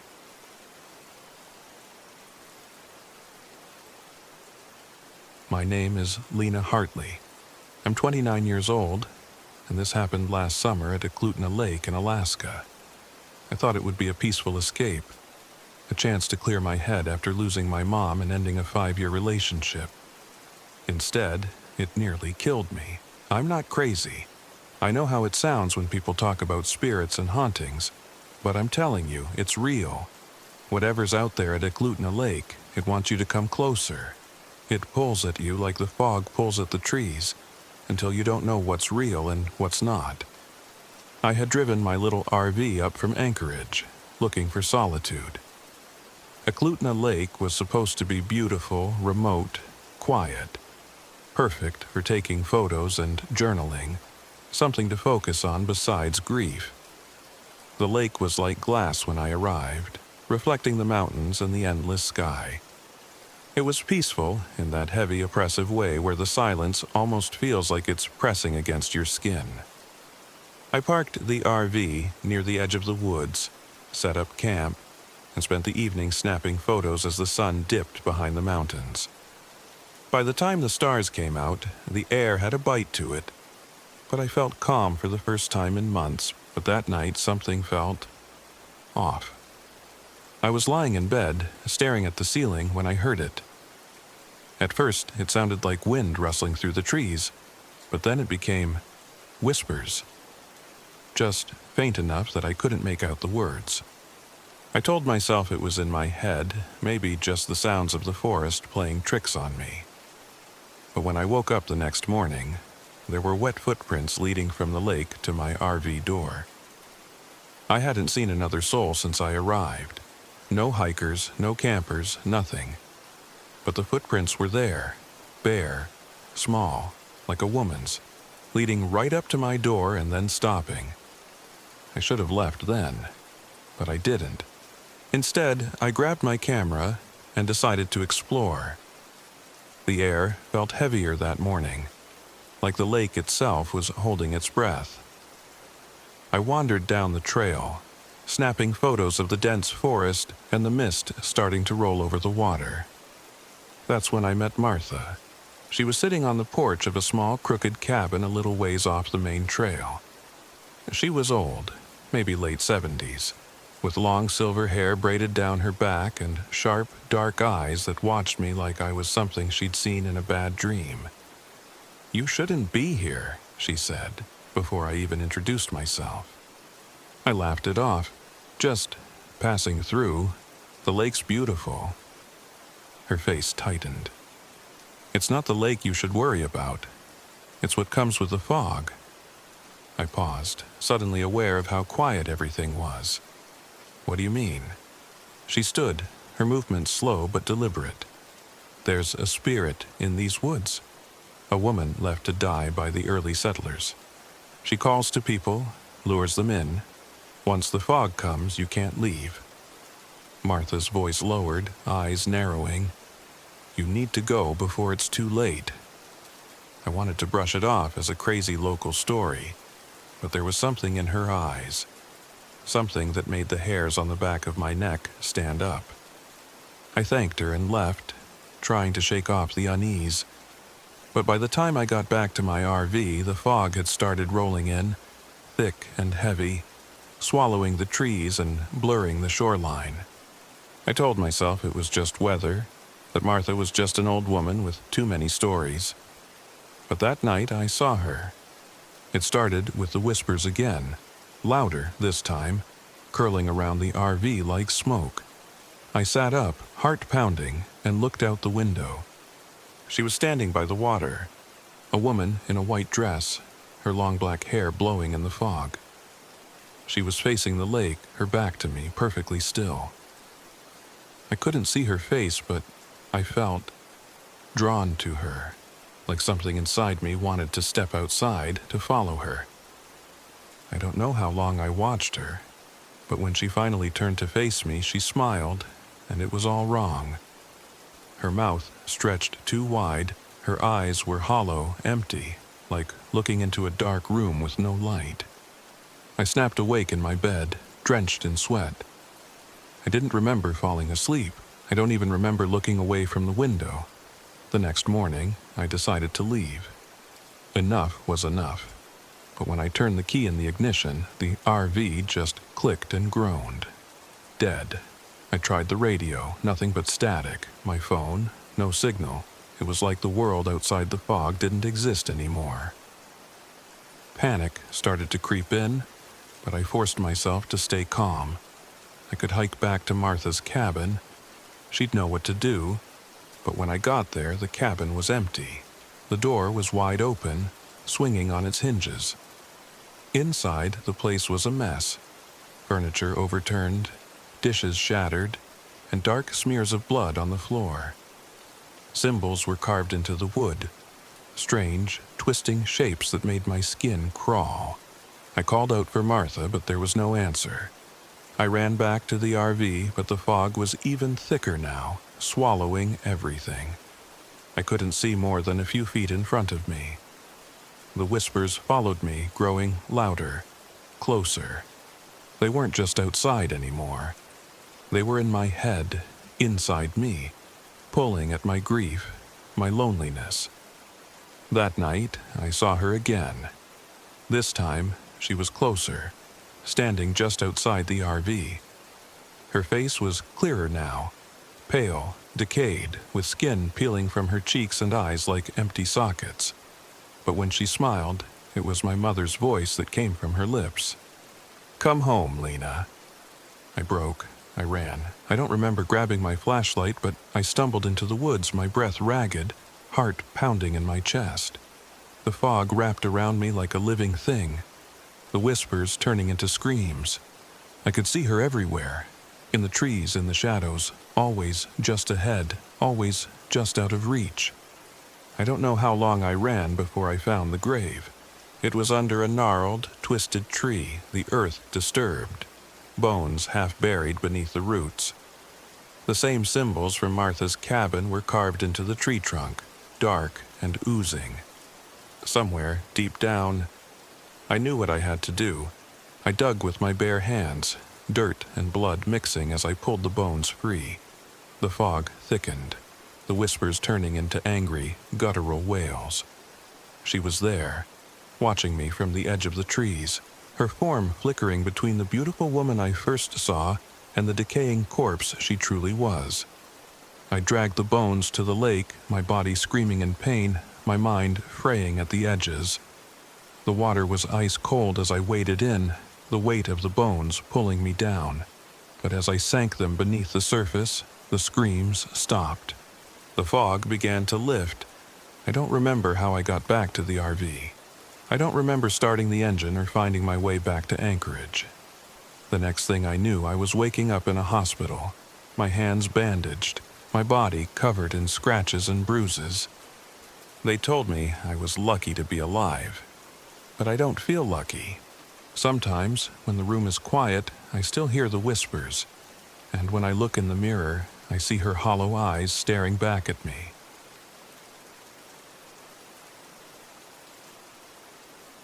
My name is Cole Anderson. I'm 35 years old, and I don't believe in ghosts, demons, or any of that supernatural crap. At least, I didn't before what happened last fall on McCarthy Road in Alaska. I'm a freelance journalist, the kind who debunks urban legends and exposes paranormal frauds. Haunted houses? It's usually bad wiring causing hallucinations. Bigfoot sightings, blurry photos, and overactive imaginations. I've made a career out of explaining the unexplainable, so when I heard about the so-called Devil's Pass, a cursed stretch of McCarthy Road where people vanished, I was already halfway packed. I thought it'd be just another easy story to tear apart. I was wrong. The drive from Anchorage was uneventful. My RV rattled and groaned like it always did, but I liked the solitude. The farther I got from civilization, the more the world seemed to fall away. Just me, the road, and the endless stretch of trees pressing in on either side. McCarthy Road was beautiful in that wild, unforgiving way Alaska tends to be. But it also felt heavy, like the air itself was thicker the closer I got. I started recording voice memos for my podcast as I drove. McCarthy Road, I said, trying to inject some enthusiasm into my voice. 60 miles of gravel, cliffs, and abandoned bridges. Local legend calls it Devil's Pass, a place where people disappear without a trace. But I'm guessing the only thing cursed around here is Alaska's infrastructure. I laughed at my own joke, but it felt hollow in the silence. The first weird thing happened about 20 miles in. My GPS glitched out, rerouting me even though there was only one road. I figured it was just bad reception, nothing unusual out here. But then I passed this old red truck, rusted out and half swallowed by the forest on the side of the road. Its windows were shattered, and the tires had rotted down to the rims. Something about it caught my eye, but I kept driving. 5 miles later, I passed the same truck. I frowned, slowing the RV. I hadn't turned around, hadn't taken any side roads. But there it was, the same busted red truck, the same shattered windows. I even noticed a faded bumper sticker on the back. Alaska or bust. I pulled over, got out, and walked around the RV to clear my head. Maybe I just missed a turn or gotten disoriented. The forest was silent, the kind of silence that presses against your ears. No birds, no wind, just the distant sound of my own footsteps on gravel. When I got back in and started driving again, the GPS kept glitching. The radio crackled with static, and every so often I thought I heard something beneath it. A voice. Faint, like a whisper, but unmistakable. It was saying my name. I shook it off. Long drives in isolation can mess with your head, but deep down, something cold settled in my chest. A few miles later, I saw her. A hitchhiker, standing on the side of the road. She looked out of place, mid-20s, with long black hair and a worn green jacket, like she'd been walking for miles. Her thumb was out, and when I slowed down, she gave me this small, grateful smile. I don't usually pick up hitchhikers, but something about her made me pause. Maybe it was the isolation getting to me. I rolled down the window. "Where you headed?" I asked. "McCarthy," she said. Her voice was soft, but there was an edge to it, like she was hiding something. I hesitated but unlocked the door. "Hop in." She climbed in, dropping a small backpack at her feet. "I'm Eliza," she said, offering her hand. "Cole," I replied, shaking it. Her skin was cold. We drove in silence for a while. I tried making small talk, but her answers were clipped, vague. She said her car had broken down miles back, but when I asked where, she just shrugged. The more we talked, the more I noticed little things that didn't add up. She didn't have a phone, no ID, and when I glanced at her out of the corner of my eye, sometimes her reflection in the window didn't match the way she was sitting. That's when I realized I hadn't passed any broken-down cars on the road. Before I could ask more, I blinked, and she was gone. Just gone. 1 second she was there, and the next, the passenger seat was empty, her backpack still on the floor. I slammed on the brakes, heart hammering in my chest, and jumped out of the RV. But there was no one there, no footprints, no sign she'd ever existed. I should have turned back then, but I didn't. Night fell quickly on McCarthy Road. The trees pressed closer, their shadows long and sharp in my headlights. I kept driving, gripping the wheel tighter, trying to convince myself I was just tired, hallucinating from lack of sleep. Then I saw them, figures standing along the roadside. At first, I thought they were trees, but they were too perfectly spaced, too still, just standing there. Faceless, motionless shadows that disappeared the moment I tried to focus on them. The road twisted and turned, and soon I realized I was driving in circles. I passed the same landmarks, the same red truck, the same bent road sign that read McCarthy 15 miles. No matter how far I drove, I never got any closer. That's when he appeared. At first, I saw him in the distance, a man standing in the middle of the road. He wore a black suit, sharp and clean, like he didn't belong out here. I hit the brakes, the RV skidding to a stop just a few feet from him. He smiled, stepping into the headlights. His face was familiar, too familiar. It was my brother, Jake. But that was impossible. Jake had died 3 years ago in a car accident. An accident I blamed myself for. I hadn't talked to him in months before he died, and I never got to say goodbye. "Hey, Cole," he said, his voice smooth, comforting. "Long time no see." My breath caught in my throat. I knew it wasn't real, but hearing his voice, God, it felt real. "You're not him," I whispered. He chuckled, stepping closer. "Maybe not, but I can be if you want. You've been carrying that guilt around for a while now. Wouldn't it be nice to let it go?" I shook my head, backing away. "What do you want?" He grinned wider, and I saw the teeth. Too sharp, too many. "Just a simple deal. I take the guilt. You get to move on. No more pain, no more regret. All you have to do is say yes." I wanted to. I wanted it more than anything. But deep down, I knew it was a lie. "Go to hell," I spat. His face twisted into something inhuman, and the last thing I heard was his laughter as the world around me went dark. When I woke up, I was back in the RV, but everything was wrong. The walls were covered in symbols, the windows smeared with blood. My laptop was open, playing footage I'd never recorded. Videos of me wandering the woods, eyes glazed over, talking to people who weren't there. I snapped. I grabbed the laptop and smashed it against the floor, the screen shattering with a satisfying crack, but the laughter didn't stop. It echoed through the RV, through the trees, through me. I knew then I couldn't leave the road, not unless I beat him at his own game. I set the RV on fire. I watched as the flames consumed it, the smoke curling into the sky like a final middle finger to whatever had trapped me here.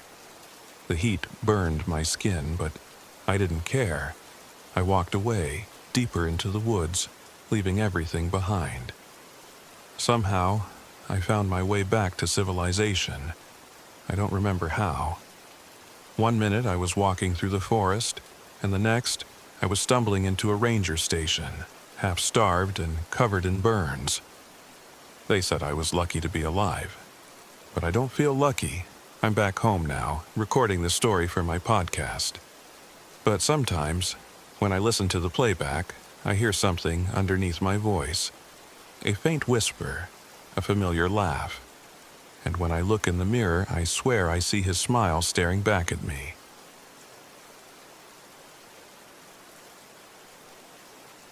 My name is Michael Harris. I'm 42 years old, and I swear to you, everything I'm about to tell you is true. This happened last summer, deep in the Chugat National Forest in Alaska. We were just supposed to be on a family camping trip, a chance to fix what was broken. Instead, I came back with scars that'll never heal. And my son didn't come back at all. It started simple, too simple. I rented an RV, packed up my wife Laura, our son Ethan, and our little girl Sophie, and hit the road from Anchorage. I even invited my old buddy Ty Williams, thinking his big laugh and easy charm would lighten things up. The man was like a brother once, before life got in the way. The idea was to camp by Eklutna Lake, fish a little, make some s'mores, and maybe, just maybe, remind my family why we used to be happy. But Chugat had other plans. We were about an hour out when the GPS started glitching, spitting out nonsense coordinates. Ethan, glued to his phone in the back, muttered something about no signal. Typical teenage attitude. Laura tried to read the map, but none of the roads matched. The farther we drove, the more the forest swallowed the light. The sun doesn't really set in Alaska during summer, but out there, the trees turned everything to twilight. Then, the RV jolted hard, bam! The front right tire blew. Just like that, we were stuck in the middle of nowhere. Great, Ethan groaned, tossing his phone aside. This is so stupid. Watch your mouth, I snapped, already out the door. The air was colder than it should have been for July, and the silence, it wasn't right. No birds, no wind, just the creak of trees, like they were watching. Ty hopped out beside me, rubbing his chin. Bad luck, huh? Bad luck, right. We had no cell service, no working GPS, and the spare tire flat. I should have checked it before we left, but I was too busy trying to be the perfect dad. We decided to walk. The map showed a village nearby, just a few miles through the woods. We locked up the RV, packed what we could, and set off down a narrow dirt trail. That's when Sophie started acting weird. "Daddy," she whispered, clutching my hand, "there's people in the trees." I froze. "What do you mean, Pumpkin?" She pointed, her little finger trembling. "They're watching us." But when I looked, there was nothing. Just shadows. Laura brushed it off as Sophie's imagination, but I couldn't shake the feeling. Something was off. Ethan rolled his eyes, muttering about how creepy Alaska was. Ty just kept grinning, like he knew something we didn't. We reached the village as the light dimmed into a strange, endless dusk. It was small, too small. maybe a dozen log cabins, smoke curling from chimneys. But it wasn't the size that unsettled me. It was the people. They greeted us with wide smiles, too wide, and eyes that didn't blink enough. They spoke soft, slow, like they were savoring every word. An old man with a long, scraggly beard introduced himself as Elias. "Stranded, are ya?" he said, his voice like gravel. "We'll help ya. Come, stay the night. Fix your tire in the morning." Laura hesitated, but Ty clapped me on the back. "They're good people, Mike. I've been through here before." I should have asked when. I should have trusted my gut, but I didn't. They set us up in an old cabin on the edge of the village. It smelled of damp wood and something metallic, like rust or blood. That night, Sophie screamed in her sleep. "They're in here," she sobbed, clawing at me. "The people with no faces."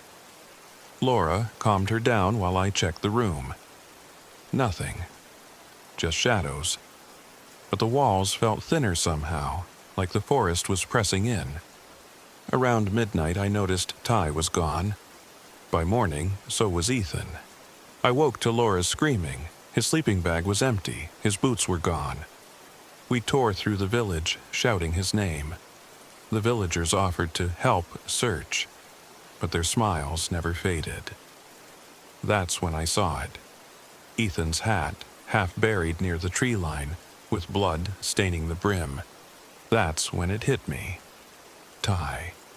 That son of a bitch had led us here. Before I could process it, they came. They swarmed us, stronger, faster than they should have been. Laura fought like hell, screaming for Sophie, but they overpowered us.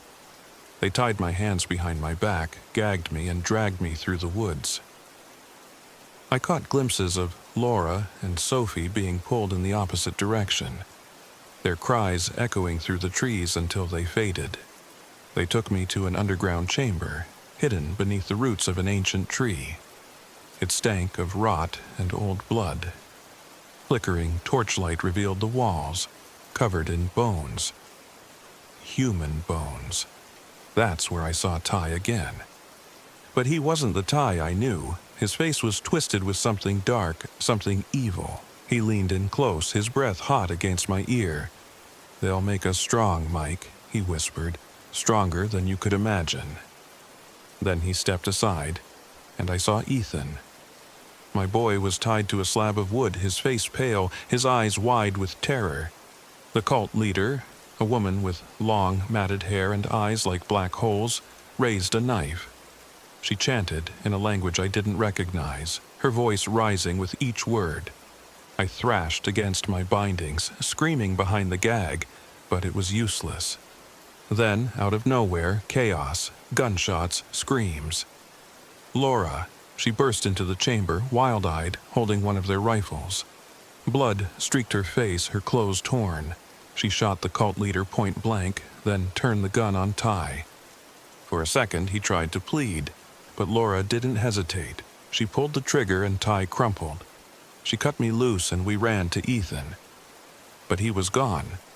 Only his bindings remained, slick with blood. We fled into the forest, the cult hot on our heels. I don't remember how long we ran, hours, maybe days. We found Sophie hiding in a hollowed-out tree, clutching a bloody knife. I don't know what she saw, and I don't think I want to. We finally stumbled onto a ranger's outpost. They called in the authorities, but when they searched the forest, the village was gone. No cabins, no people, just trees. They said we were delirious, lost, maybe even crazy, but I know what I saw. Weeks later, back home, we tried to pretend it was over. But Sophie still has night terrors. Laura barely speaks. And me? I see Ethan's face every time I close my eyes. But last night, Sophie woke up screaming. "Daddy," she whispered, trembling. "Ethan's outside." I ran to her window, heart pounding, and there he was, standing at the edge of the woods, smiling. But it wasn't my Ethan, because his eyes His eyes were black as the Chugat night.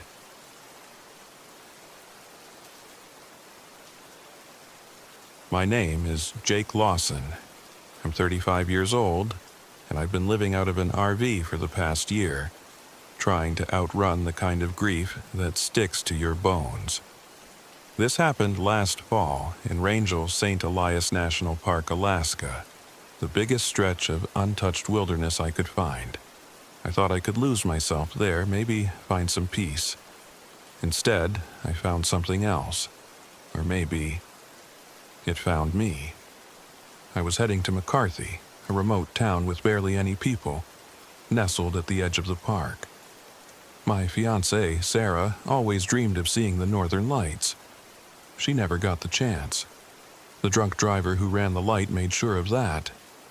So I figured I'd photograph them in her honor. It was supposed to be closure. The road to McCarthy was brutal. Potholes big enough to swallow the RV's tires, no cell service for miles. But I liked the isolation. No texts from friends checking in, no reminders of the life I'd left behind. Just me, the road, and the silence. When I finally rolled into McCarthy, it felt like stepping into a ghost town. A few old buildings, some boarded-up windows, and a cold wind that didn't stop blowing. I parked the RV near the edge of town, facing the vast wilderness of Rangel St. Elias. The locals, what few I saw, barely acknowledged me. Just quick glances and muttered greetings before they slipped back into their homes. I didn't care. I wasn't there to make friends. That first night, I set up my camera on a tripod aimed at the sky. The auroras were supposed to peak that week. I wrapped myself in a blanket, cracked open a beer, and waited. But the lights that showed up, they weren't the ones I expected. It started with a faint green glow on the horizon, soft and ethereal. But then threads of blue and red flickered through, pulsing like veins. They moved in patterns, too deliberate, like they were dancing, or signaling. And then I heard it, a whisper. Faint at first, just under the wind's howl. I chalked it up to exhaustion, the cold messing with my head. But then I heard it again. Jake. I spun around. No one was there. Just the RV, the trees, and the lights above.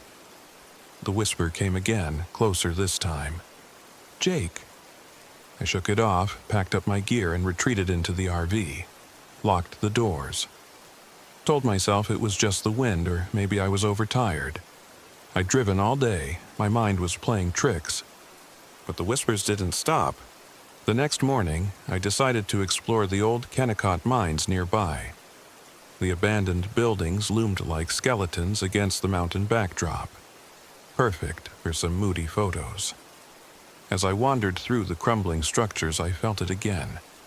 That prickling sensation at the back of my neck, like I was being watched. I snapped a few photos, but when I checked the camera, my heart nearly stopped.